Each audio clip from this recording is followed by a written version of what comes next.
یہ وہ رسول ہیں جن کو اللہ کے علاوہ کسی استاد نے نہیں سکھایا، اللہ خود ان کا استاد ہے، اور ایسے نبی ہیں جن کا تذکرہ پہلے ہی سے تورات اور انجیل میں موجود تھا، اور ان کا مقصد کیا تھا؟ یأمرہم بالمعروف وینہاہم عن المنکر، ہر اچھی بات کا حکم دیتے ہیں اور ہر بری بات سے لوگوں کو منع کرتے ہیں۔ اور آگے فرمایا وَيُحِلُّ لَهُمُ الطَّيِّبَاتِ، بہت ساری پاکیزہ چیزیں جو پہلے ان کے لیے حلال نہیں تھیں اب ان کے لیے حلال قرار دیتے ہیں۔ وَيُحَرِّمُ عَلَيْهِمُ الْخَبَائِثَ، اور بری اور طبیعت کے اوپر جو بوجھ بننے والی چیزیں ہیں ان سے ان کو نجات دیتے ہیں، ایسی گندی چیزیں ان پر حرام کرتے ہیں۔ وَيَضَعُ عَنْهُمْ إِصْرَهُمْ وَالْأَغْلَالَ الَّتِي كَانَتْ عَلَيْهِمْ، اور وہ بوجھ جو ان کے اوپر پڑا ہوا تھا، ان کی گردنوں میں جو توق پڑے ہوئے تھے، ان سے ان کو نجات دیتے ہیں، وہ بوجھ اٹھا کر پھینکتے ہیں۔ بس اس کی تھوڑی تشریح جو ہے وہ آج عرض کرنا چاہتے ہیں کہ پہلے کون سے بوجھ تھے انسانیت کے اوپر جو نبی علیہ السلام کے آنے سے اللہ نے وہ بوجھ ختم کیے اور انسانیت کو سکھ ملا اور چین ملا۔ تو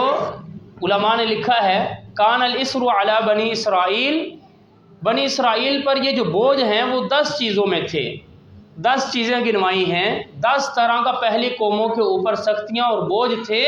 جو نبی علیہ السلام کی برکت سے اللہ نے وہ بوجھ ختم کر دیے اور امت کے لیے رحمتیں ہی رحمتیں بن گئی۔ نمبر 1، اذا اذنبوا ذنبا حرم اللہ علیہم طعاما طیبا، جب ان سے کوئی گناہ ہو جاتا تھا، جب وہ گناہ کر بیٹھتے تھے تو پاکیزہ چیزیں ان کے لیے حرام ہو جاتی تھی، پابندیاں لگ جاتی تھیں۔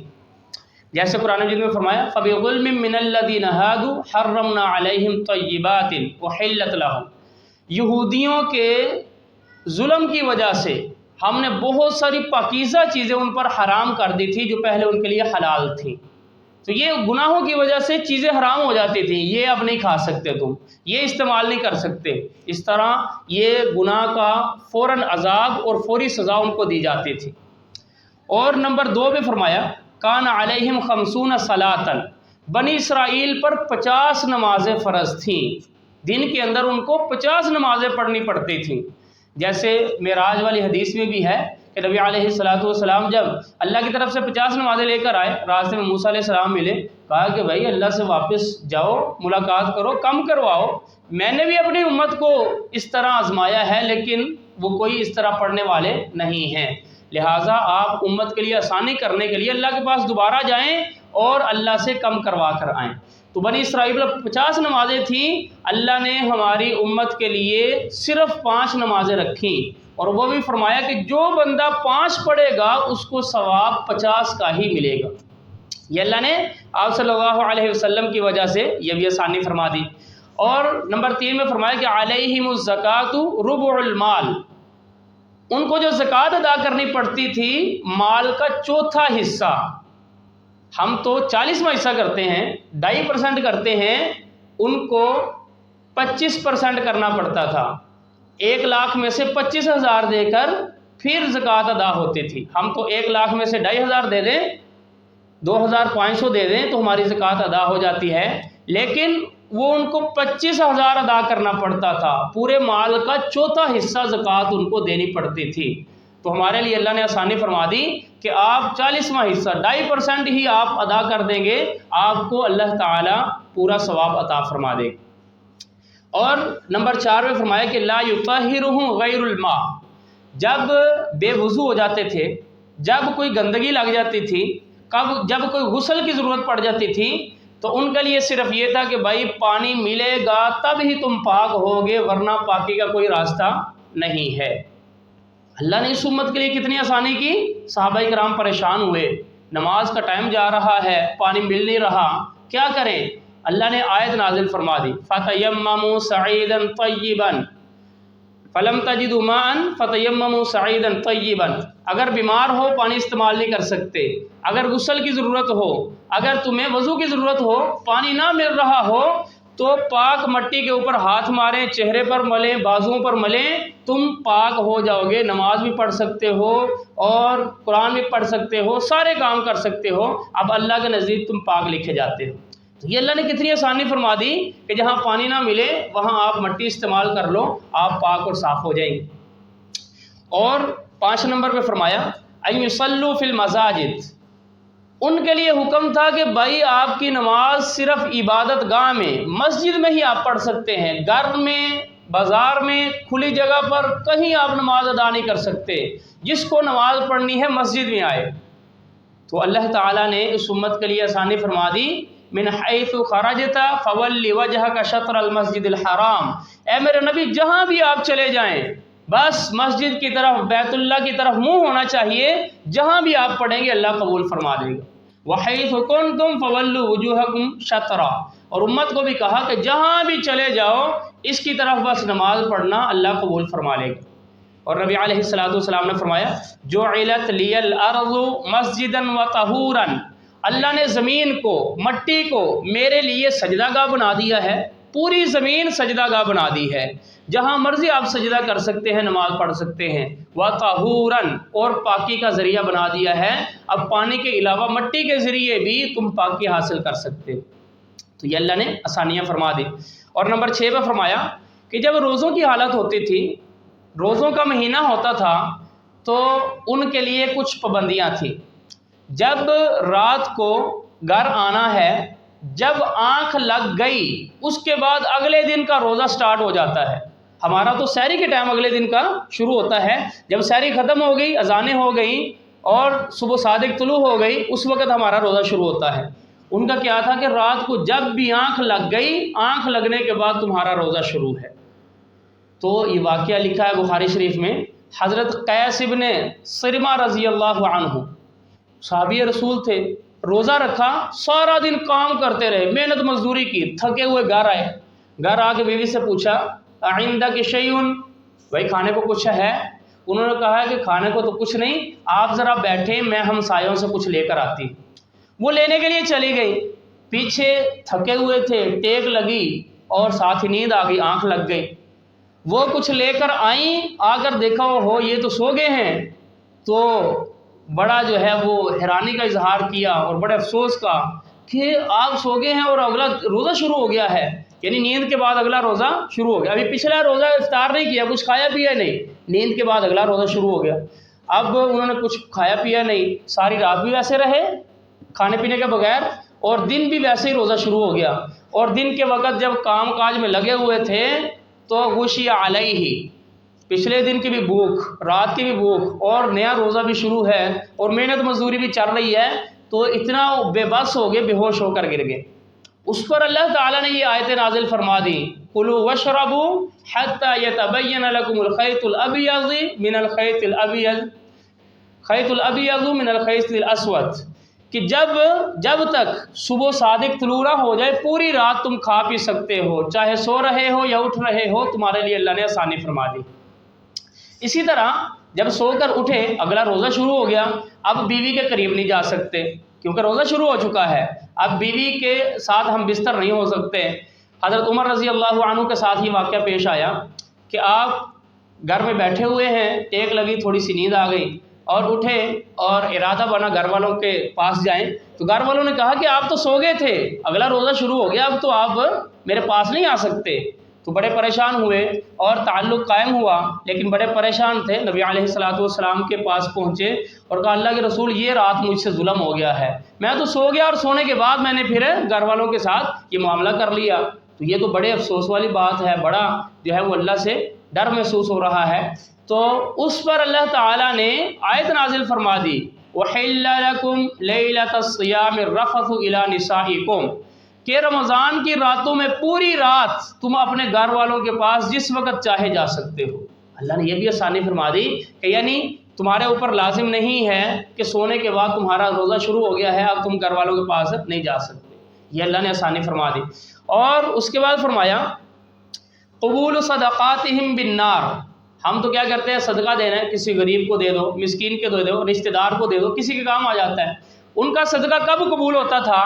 کہ بھائی صدقہ جو بھی آپ نے نکالنا ہے، وہ ایک پہاڑی کے اوپر رکھ کر آ جاؤ، اللہ کی طرف سے آگ آئے گی، جس صدقے کو آگ نے جلا دیا اس کا مطلب ہے وہ صدقہ قبول ہے، جس کو آگ نے نہیں جلایا تاکلہ النار، جس کو آگ نے نہیں جلایا اس کا مطلب ہے اس کا صدقہ اللہ نے قبول نہیں کیا۔ تو اس طرح کئی لوگوں کا صدقہ پڑا رہتا تھا، آگ نہیں جلاتی تھی اور اس کی وجہ سے رسوائی ہوتی تھی کہ یار دیکھو اس کا اللہ نے صدقہ ہی قبول نہیں کیا، اتنا اس کی گندی کمائی ہے، اللہ نے صدقہ ہی قبول نہیں کیا۔ تو اللہ نے اس امت پر پردہ ڈالا کہ آپ جس طرح کا بھی صدقہ کرو اور جیسے بھی کرو اللہ تعالیٰ اس کو قبول فرمانے والے ہیں، اور کسی کا قبول نہ بھی ہوگا تو اللہ اس پہ پردہ ڈالیں گے، کہیں اس کی رسوائی نہیں ہوگی کہ یار میرا تو صدقہ ہی قبول نہیں ہوا۔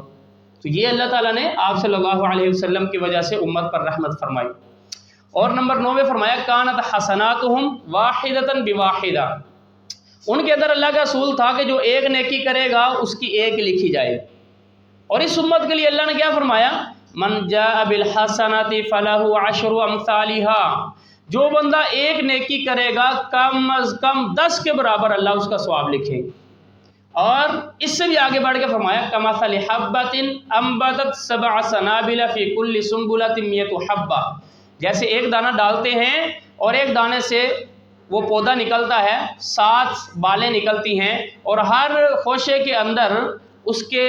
100 دانہ ہوتا ہے، تو ایک دانے سے 700 دانے نکل آتے ہیں۔ فرمایا کہ اللہ تمہیں ایک کے بدلے میں 700 بھی نیکیاں عطا فرما سکتا ہے، واللہ یضاعف لمن یشاء، اور جس کے لیے چاہتا ہے 700 سے بھی زیادہ اس کو عطا فرماتا ہے۔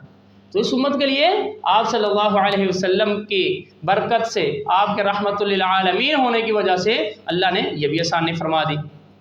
اور نمبر 10 پہ فرمایا اذا اذنبوا ذنبا اصبحوا مکتوبا علی باب دارہم، بعض لوگوں کے بارے میں اللہ کا یہ اصول تھا اگر کوئی گناہ کرتے تھے تو ان کے دروازے پہ لکھا جاتا تھا کہ اس بندے نے آج یہ گناہ کیا ہے، تو اس کی وجہ سے لوگوں کے سامنے رسوائی ہوتی تھی، ذلت ہوتی تھی، پریشانی ہوتی تھی۔ تو اس امت کے لیے فرمایا کہ اللہ تعالیٰ نے تمہارے لیے آسانیاں فرما دی ہیں، جتنا بھی کوئی گناہ کرتا ہے اللہ اس کے اوپر پردہ ڈالتا ہے، اللہ تعالیٰ اس کو رسوا نہیں کرتا۔ اس لیے حدیث میں فرمایا کل امتی معافن، ہر میرے امت کی معافی ہو سکتی ہے الا المجاہرین، سوائے ان لوگوں کے جو سب کو دکھا کے گناہ کرتے ہیں، یعنی پردہ نہیں ڈالتے، دکھا کے گناہ کرتے ہیں۔ فرمایا کہ وہ میرا امتی اس کو اللہ معاف نہیں کریں گے، ورنہ جو بھی گناہ ہو جاتا ہے، کوئی بھی غلطی ہو سکتی ہے، اللہ تعالیٰ اس کو درگزر فرما دے گا۔ اور ایک بنی اسرائیل کے اندر، پہلی قوموں کے اندر یہ تھا کہ جب جسم پہ یا کپڑے پہ کوئی نجاست گندگی لگ جاتی تھی، اب یہ ہے کہ وہ کپڑا پانی سے پاک نہیں ہوگا، اتنا کپڑا کاٹنا پڑے گا، اس کی جگہ پر دوسرا کپڑا رکھ کے سلائی کر لو، یہ ان کے لیے حکم تھا، پانی سے پاک نہیں ہوتا تھا۔ تو اس امت کے لیے اللہ تعالیٰ نے فرمایا کہ جہاں بھی گندگی لگے، جہاں بھی کوئی نجاست لگے، تم اس کو پانی سے دھو دو، اللہ تعالیٰ اس کو پاک کر دیں گے۔ اور اسی طرح بنی اسرائیل کے اندر کچھ لوگوں نے گناہ کیا اور بچھڑے کی عبادت کی، گائے کا بچڑا جو بنا تھا، سونے کا سامری نے بنایا، اس کی عبادت کرنے لگے۔ تو جب موسیٰ علیہ السلام واپس آئے، اب یہ ہے کہ بھائی توبہ کیسے قبول ہو، تو اللہ نے توبہ کے لیے یہ راستہ بتایا فَاقْتُلُوا أَنفُسَكُمْ فَتُوبُوا إِلَىٰ بَارِئِكُمْ فَاقْتُلُوا أَنفُسَكُمْ، اللہ تمہاری توبہ تب قبول کریں گے جب تم ایک دوسرے کو قتل کرو گے، قتل کریں گے پھر تمہاری توبہ قبول ہوگی۔ تو جن لوگوں نے عبادت نہیں کی تھی بت کی اور بچڑے کی، ان لوگوں نے تلواریں اٹھائی اور ان کو قتل کیا جنہوں نے بچڑے کی عبادت کی تھی، تو ہزاروں لوگ مارے گئے، پھر جا کے ان کی توبہ قبول ہوئی۔ اللہ نے اس امت کے لیے کتنی آسانی فرما دی، الذین اذا فعلوا فاحشة او ظلموا انفسهم ذکروا اللہ فاستغفروا لذنوبهم ومن یغفر الذنوب الا اللہ۔ فرمایا کہ جب بھی ان سے کوئی بے حیائی ہوتی ہے، جب بھی کوئی گناہ ہوتا ہے، اللہ کو یاد کرتے ہیں، اپنے گناہوں کی معافی مانگتے ہیں، اور ان کو پتہ ہے اللہ کے علاوہ کوئی گناہوں کو معاف کرنے والا نہیں۔ اور فرمایا کہ توبۃ امتی مقبولۃ ما لم یغرغر، میری امت کی توبہ اللہ اس وقت تک قبول کرتے رہتے ہیں جب تک آخری سانس غرغرہ اس کا شروع نہ ہو جائے، آخری سانس اکھڑنا شروع نہ ہو جائے، اس وقت تک اللہ اس کی توبہ قبول کرتے رہتے ہیں۔ تو یہ آپ صلی اللہ علیہ وسلم کی وجہ سے اللہ نے امت پر کتنی رحمتیں فرمائی، کتنی آسانیاں فرما دی۔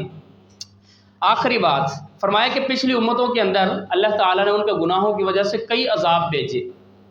اور ان تمام عذابوں سے اللہ نے اس امت کو محفوظ فرما دیا۔ اس امت کے اندر گناہ تو ہیں، لیکن اللہ نے کبھی اس امت کو ایسے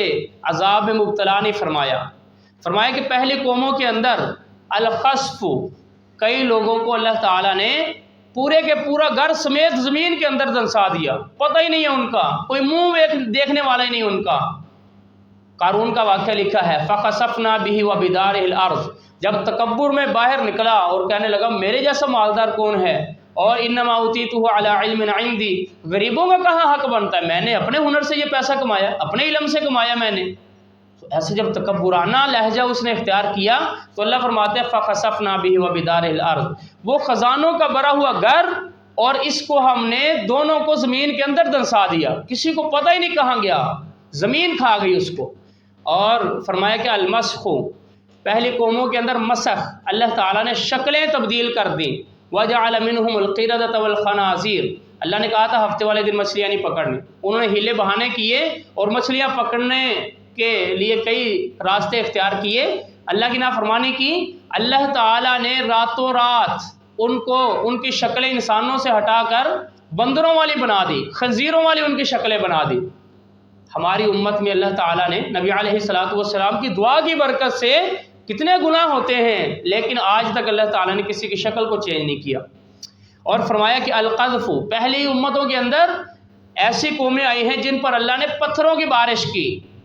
قوم لوط تھے جو لڑکوں کے ساتھ برائی کرتے تھے، بیویوں کو چھوڑ کر لڑکوں کے ساتھ بدفعلی کرتے تھے۔ اللہ تعالیٰ نے فرمایا امطرنا علیہم حجارۃ من سجیل، ہم نے ان کے اوپر پتھروں کی بارش کی،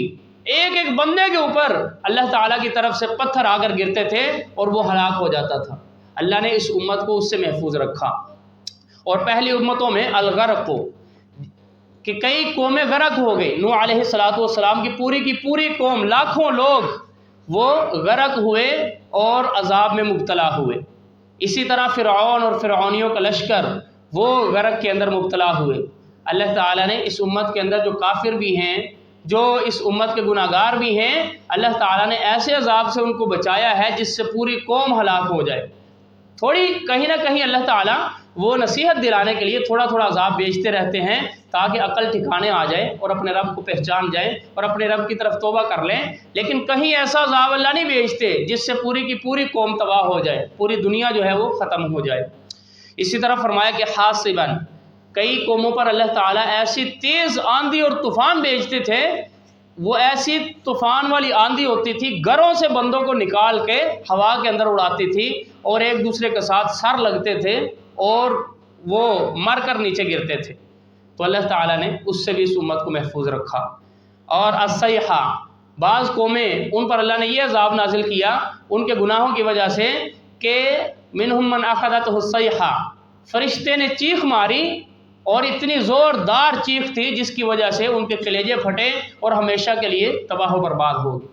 ان تمام چیزوں سے اللہ تعالیٰ نے، تمام عذابوں سے، اپنے نبی صلی اللہ علیہ وسلم کی برکت سے، آپ کی دعا کے ذریعے، آپ کے رحمت للعالمین، آپ کے وجود کی وجہ سے اللہ تعالیٰ نے ان عذابوں سے امت کو محفوظ فرمایا۔